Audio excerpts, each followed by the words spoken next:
Burada bir şey də mən sizə deyim, məsələn, Səfəvi şeyxlərinin Anadolunun və Osmanlının da ictimai və ideoloji həyatında mühüm rolları oldu. Bax, adi bir şey deyim sizə.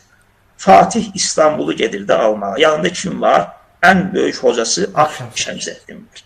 Ak Şəmsəddin özünün silsiləsi Səfəvi şeyxlərinə gedir.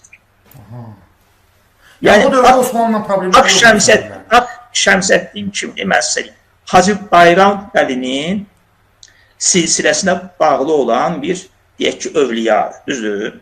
Hacı Bayram Vəli kim olub? Hacı Bayram Vəli. Hacı Bayram Vəli Səfəvi şeyxi Xoca Əlinin Anadoluda təyin edildiyi xəlifədir. Yəni, ondan əvvəl Şeyx Həmidəddin Vəli olub. Şeyx Həmidəddin Vəlidən sonra da Şeyx Həmidəddin Vəlinin hazırladığı, öyrətdiyi Hacı Bayram Vəli Xoca Əli Səfəvinin Anadoludakı xəlifəsi. Hətta Xoca Əli Səfəvi hac ziyarətə gələndə Hacı Bayram Vəli gəlir onu ziyarət edir və ondan sonra Xoca Əli ayrılır hac ziyarətinə. Amma sonra Hacı Bayram Vəli Xoca Əli vəfat etdikdən sonra öz adı ilə sonralar təbii ki o zaman Bayramiyyə təriqətini qurur və Axşəmsəddin də həmin o təriqətin müridlərindəndir. Yəni, Axşəmsəddinin də irşad silsiləsi gelib çatır bu Səfəvi şeyxlərində.